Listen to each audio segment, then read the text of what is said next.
Buenas noches, bienvenidos al Criminalista Nocturno.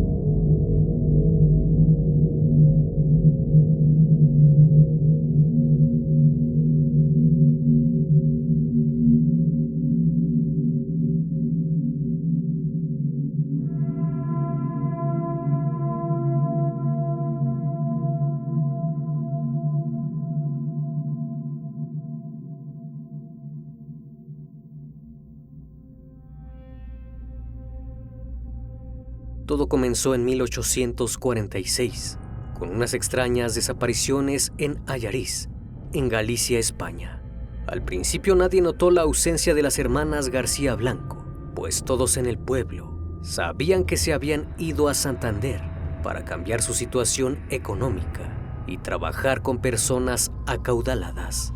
Pero con el pasar del tiempo, muchos empezaron a notar que el hombre que las había llevado, Manuel Romasanta, estaba vendiendo sus ropas, y lo más extraño es que vendía una especie de ungüento milagroso que parecía grasa humana. Conforme pasaron los años, este caso se convirtió en una de las leyendas más alucinantes de la historia, siendo el primer caso de licantropía en aquel país, es decir, la mitológica habilidad de un hombre para convertirse en lobo. Supuestamente aquel sujeto argumentó que una maldición de sus antepasados hizo que se transformara en un lobo y tuviera la necesidad de alimentarse. Por consiguiente, tuvo que devorar a sus víctimas. El Criminalista Nocturno. Manuel Blanco Romasanta nació el 18 de noviembre de 1809 en Regueiro, España, en la aldea de Santa Olaila de Esgos. No obstante, los registros de la época en realidad hacen alusión a Manuela Blanco Romasanta, puesto que nació con una condición llamada hermafroditismo. Sus padres creyeron que era una niña hasta que cumplió los 8 años, debido a que sus órganos reproductivos eran femeninos, pero segregaba una gran cantidad de hormonas masculinas y sufría fuertes episodios de agresividad. Manuel fue uno de los 5 hijos de Miguel Blanco y María Romasanta. El chico fue uno de algunos de los privilegiados en saber leer y escribir, una habilidad poco común para la época. Su aspecto era muy normal, aunque era más bajo de estatura que la media. Llegó a medir solo 1.37 metros de altura. Era rubio y de facciones suaves y femeninas. Desde pequeño mostró gran agilidad mental y mucha destreza manual, siendo así que aprendió varios oficios a lo largo de su desarrollo, desde ser un sastre hasta un carpintero y vendedor. Desde niño fue inculcado en la religión y a los 15 años él y su hermano recibieron su confirmación. 6 años después, el 3 de marzo de 1831, Manuel contrajo nupcias con Francisca Gómez Vázquez, una mujer de la localidad cercana de Soutelo, año y medio mayor que él, pasando a ejercer el oficio de sastre, aunque por desgracia la felicidad entre ambos no duró mucho tiempo, pues en marzo de 1834 su esposa falleció. Sin dejar descendencia, el hecho de no haber tenido hijos le facilitó a Romasanta dejar su actual empleo y dedicarse a una vida sedentaria para convertirse en vendedor ambulante y recorrer las tierras de Galicia, Portugal, León, Asturias e incluso Cantabria. A partir de entonces, algunas personas comenzaron a señalarlo en Castilla de haber asesinado a un antiguo criador, el más antiguo de Galicia. También existía la sospecha de que había privado de la vida a un vendedor ambulante llamado Manuel Ferreiro, que viajó con él a Portugal y desde entonces nadie lo volvió a ver. En 1843, Romasanta fue visto en los pueblos de León y ahí conoció a una mujer llamada Catalina Fernández, 18 años mayor que él, con quien planeaba casarse, aunque esto no fue posible, pues de la nada Manuel abandonó el pueblo. El 21 de agosto de 1843, el alguacil de León, de nombre Vicente Fernández, salió a su encuentro para embargarle su tienda móvil, donde vendía baratijas, ya que debía a un comerciante local 600 reales. Las horas pasaron y el alguacil jamás regresó a retomar sus labores. No fue sino hasta el día 25 en que Fernández fue hallado seccionado en partes, muy cerca de Pardavé, León, aunque se halló la prueba de un recibo por el cual Manuel o sus hermanos habían cubierto la deuda. Algunos testigos declararon haberles visto juntos por última vez y fue declarado sospechoso del crimen casi 14 meses después. El 10 de octubre de 1844, un juez condenó a Manuel Blanco a 10 años de presidio, pero hallándose en paradero desconocido, fue declarado en rebeldía. Con la justicia detrás de él, tomó la decisión de regresar a Esgos y pedir asilo en la parroquia del pueblo. Durante los primeros 2 años, Roma Santa trabajó como jornalero y en las temporadas donde no se sembraba, desaparecía durante días, incluso semanas, porque acostumbraba ir a Portugal a comprar mercancía de contrabando, la cual vendía en fiestas y mercados. En 1845, Roma Santa entabla una amistad con Manuela García, una vecina suya que era separada y tenía una hija. A su vez, Manuela le presentó a sus hermanos, Benita, Josefa, María, José y Luis, quienes tenían cierto aprecio por Manuel, no solo por la manera de ser de este, sino porque comenzó a salir con Manuela, su hermana. El 30 de marzo de 1946, Manuela García estaba a punto de cerrar un trato por una venta de una pequeña casa que tenía, por lo cual se ausentó algunos días. Cuando regresó se percató de la ausencia de su hija Petra, de tan solo 13 años. La mujer le preguntó a Manuel si sabía sobre el paradero de la muchacha. Este le respondió que la había llevado a trabajar a la casona de un cura. Manuela confió en su palabra y 8 días más tarde, ansiosa de ver a su hija, ambos emprendieron el viaje hacia Santander. Poco tiempo después, Manuel Roma Santa regresó a Esgos y a quien le preguntara sobre Manuela y su hija, les decía que vivían bien acomodadas en la casa de un cura de la montaña en aquel poblado. Un día el sujeto llegó con una carta de Manuela y se las enseñó a sus hermanos.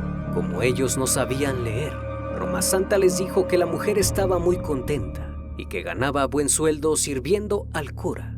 Benita, quien había vivido una situación semejante a la de su hermana, comenzó a sentirse entusiasmada, pues Manuel le había dicho que le conseguiría trabajo en casa de un cura cercano al de su hermana, pero ésta se encontraba indecisa y casi un año después tomó la decisión de reunirse con su hermana Manuela. Roma Santa pronto organizó el viaje y se llevó a Benita y a su hijo de 9 años. Meses después, aquel hombre regresó para visitar a Luis, el hermano de ambas mujeres, solo para decirle que sus hermanas se encontraban bien y que Benita se había sacado la lotería y había puesto a su hijo Francisco a estudiar Derecho. Al parecer, a Manuela y a Benita les estaba yendo de maravilla. Es entonces que otra hermana de ellas, llamada María, decidida a salir de la miseria, optó por irse a trabajar junto con ellas. Es así que en 1850 le pide a Manuel que la lleve a Santander. Este accede, pero le pide que venda sus animales y sus bienes para poder solventar sus gastos en lo que le conseguía empleo. Pero la mujer no sucumbe a su petición y al final el viaje no se realiza nunca. Meses después, Roma Santa comenzó una relación con Antonia Rúa, madre soltera y con 2 hijas pequeñas, quien poseía un pequeño patrimonio valorado en 600 reales, herencia de su madre. Al igual que las hermanas García, Manuel convenció a Antonia de vender sus propiedades e irse a trabajar a Santander con un hombre rico. Luego de varios días de preparativo, la mujer le vendió sus propiedades a Manuel, quedándole a deber el importe de la venta. prometiéndole que se lo daría pronto. Antonia únicamente partió al viaje en compañía de su hija de 3 años. Dolores, la hija mayor de 11 años, no marchó con su madre y decidió quedarse con su tía. 3 días después, Roma Santa regresó del largo camino y tomó posesión inmediata de la propiedad de Antonia. 5 meses después, Dolores desaparece y el sujeto les dice a sus conocidos que se ha ido con su madre, junto con Manuela y Benita, que ahora son ricas gracias a que se ganaron la lotería. Aquello entusiasmó a Josefa, la otra hermana de las chicas, pero no estaba convencida del todo de dejar su tierra natal. El 22 de junio de 1850, Roma Santa llegó con una carta que sus hermanas le habían enviado a la mujer. Fue entonces que el sujeto le propuso llevarse a su hijo a Santander. Si al muchacho le gustaba la vida ahí, regresaría por ella y se la llevaría para reunirse con su hijo. Aquello le pareció buena idea y Manuel emprendió el viaje en compañía del hijo de esta. Posteriormente, Josefa recibió una carta de su hijo, en donde decía encontrarse a gusto en aquella localidad. Finalmente la mujer emprende camino y se va. Pronto los pobladores encuentran a Roma Santa vendiendo algunas pertenencias de las hermanas García y se lo hacen saber a una de las hermanas de estas. Incluso Manuel le llevó los zapatos de Josefa a un hermano de ella para que se los diera a su hija. Esto les hizo sospechar que probablemente Manuel Blanco las hubiese asesinado. No tardó en surgir el rumor de este presentimiento y pronto se asoció esto a un producto grasiento, una especie de medicina popular que era similar a la manteca, la cual Manuel vendía en Portugal. La comunidad empezó a sospechar que había asesinado a los desaparecidos y vendía su grasa en el país vecino, ganándose el apodo del sacamantecas.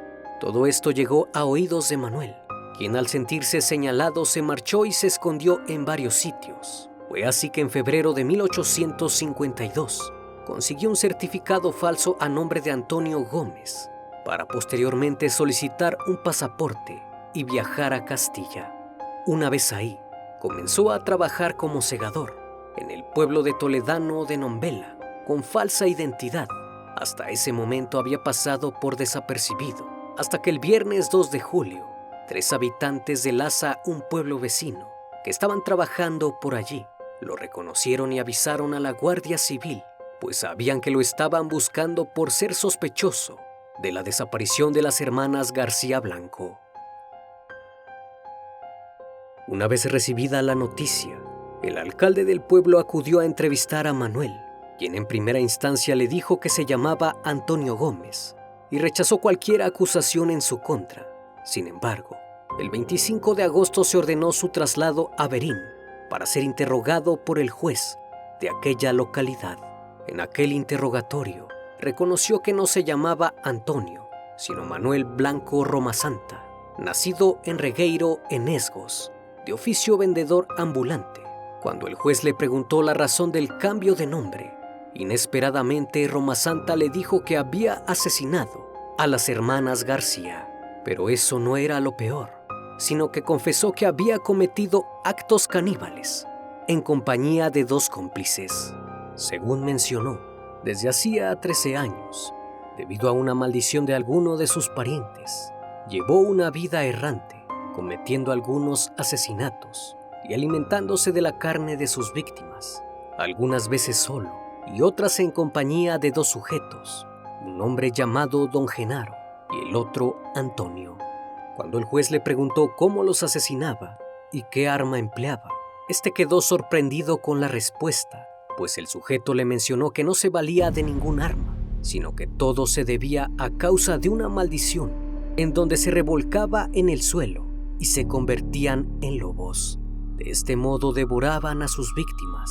A partir de entonces, las confesiones de Roma Santa parecían una locura y nadie podía creer lo que estaba diciendo, pues parecía un disparate.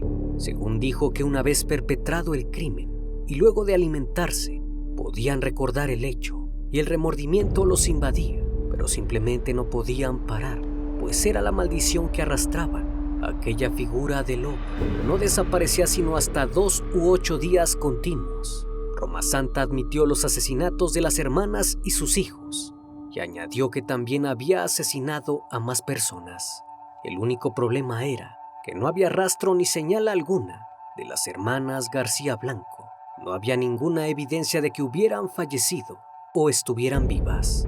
Así que las autoridades se concentraron en la búsqueda de las víctimas, principalmente en la Sierra de San Mamés, entre Portugal y España, dado que el acusado dijo que los restos de sus víctimas estaban esparcidos por toda la sierra.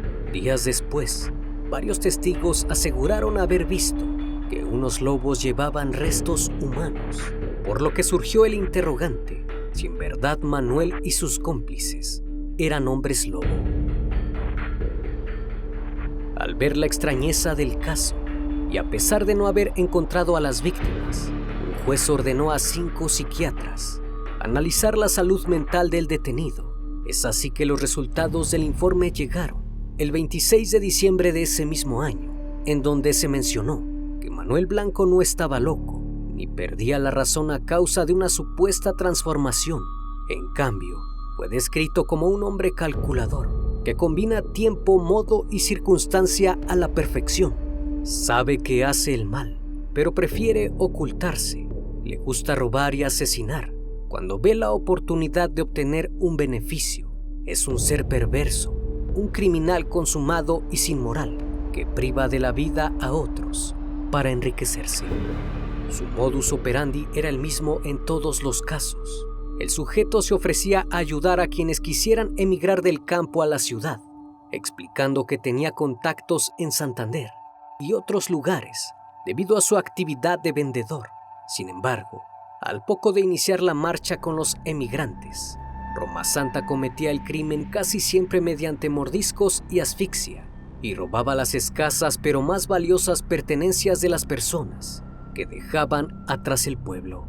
Cuando la falta de noticias de las víctimas extrañaba a sus parientes, Roma Santa se inventaba historias y cartas falsas, aprovechando que muchos no sabían leer ni escribir, y les hacía creer que sus familiares estaban con bien y se encontraban con abundante prosperidad.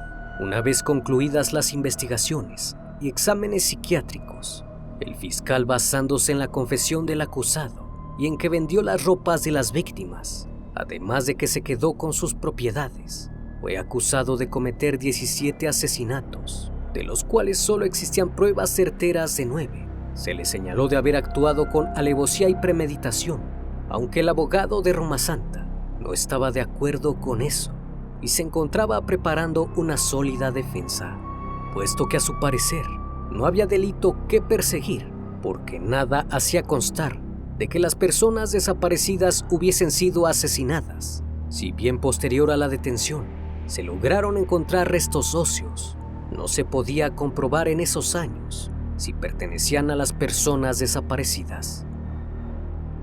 A pesar de los desacuerdos, el 6 de abril de 1853, el acusado fue llevado a juicio. Durante el mismo, Roma Santa dijo que una bruja le había lanzado un hechizo y por eso se transformaba en lobo. No obstante, cuando el juez le pidió que lo mostrara, este dijo que no podía hacerlo, debido a que la maldición solo duraba 13 años y la semana pasada se había cumplido el tiempo. Durante el juicio, Manuel Roma Santa declaró: "La primera vez que me transformé fue en la montaña de Couso. Me encontré con 2 lobos grandes con aspecto feroz. De pronto me caí al suelo. Comencé a sentir convulsiones. Me revolqué 3 veces sin control y a los pocos segundos yo mismo era un lobo. Estuve 5 días merodeando con los otros 2 hasta que volví a recuperar mi cuerpo. Los otros 2 lobos que venían conmigo, los cuales pensé también eran lobos, cambiaron a forma humana igual que yo. Eran 2 valencianos. Uno se llamaba Antonio y el otro Don Genaro, y ellos también sufrían una maldición como la mía. Durante mucho tiempo salí como lobo con ambos. Atacamos y nos comimos a varias personas porque teníamos hambre". A pesar de su fantasiosa declaración, Manuel no tenía cómo probar lo que decía y el juez no creyó sus historias. Fue entonces que el juzgado de Ayaris hizo pública la sentencia. El tribunal lo condenó a la pena de muerte con garrote por ser el autor de los asesinatos de las hermanas García, sus hijos y de Antonia Rúa, aunque su defensa insistió en la locura de su cliente, en la imprecisión de las pruebas y en que ni siquiera estaban bien identificados los restos hallados. El caso parecía tener una decisión definitiva, pero días más tarde, un profesor en electrobiología llamado Phillips, que se había enterado del caso de Roma Santa por los periódicos, envió una carta remitida al tribunal, en donde explicaba el análisis de los hombres lobo, o al menos los que presentaban este proceso de licantropía. El profesor llevaba tiempo estudiando este comportamiento mediante la electrobiología, a lo que hoy llamamos hipnosis. A su juicio, el proceso obsesivo licantrópico era producto de una educación supersticiosa, cultivada en el ambiente mágico rural en que vivió Roma Santa y agudizado por su creencia en la citada maldición familiar, aunque también podía deberse a un desorden de las funciones del cerebro. Esta carta fue utilizada por la defensa de Manuel Blanco y fue enviada a la audiencia de Coruña, pues un caso así requería un análisis más profundo. Por esta razón, la reina Isabel II dio la instrucción de que fuera estudiada con detenimiento y ordenó la suspensión de la sentencia por la cadena perpetua. Algunos expertos consideran que Roma Santa sufría en realidad de licantropía clínica, una difícil condición mental que llevaba a quienes la padecen a pensar que tienen la capacidad de convertirse en animales. Algunos otros decían que el hombre consumió pan de centeno contaminado con cornezuelo, un hongo muy común en la época, que provocaba alucinaciones parecidas a las que producen las drogas. Debido a eso, creía que era un hombre lobo, pero existe otra opinión, que quizás es la más certera. El sujeto era un psicópata que no sentía ni el más mínimo remordimiento por sus actos y no le importaba la vida de sus víctimas. El rastro del hombre lobo se perdió en el penal de Ayaris, donde fue recluido. Hay una versión que dice que Manuel Roma Santa falleció en prisión en 1854 a causa de cáncer en el estómago y que había sido trasladado a diferentes cárceles, pero las leyendas se esparcieron y se corrió el rumor de que Manuel se escapó de la cárcel transformado en animal y se escondió en los bosques, perdurando como uno de los grandes misterios de la historia negra de España y de la tradición rural gallega. Hubo algo que resaltó en el caso y fue lo que hizo que se convirtiera en una leyenda. La historia dice que hubo 4 crímenes más, de los que Roma Santa se responsabilizó, pero de los que fue absuelto. Según los forenses que estudiaron los cuerpos, se dictaminó que las víctimas habían fallecido por ataques de uno o varios lobos, lo cual hizo que la historia de Manuel Blanco Roma Santa quedara como un gran misterio. Gracias a la labor de Gallegos Félix y Castor Castro, se pudo confirmar que el individuo falleció el 14 de diciembre de 1863 en la fortaleza del Monte Hacho de Ceuta, como consecuencia de un cáncer de estómago que puso fin a la vida del conocido como primer asesino en serie de la historia moderna.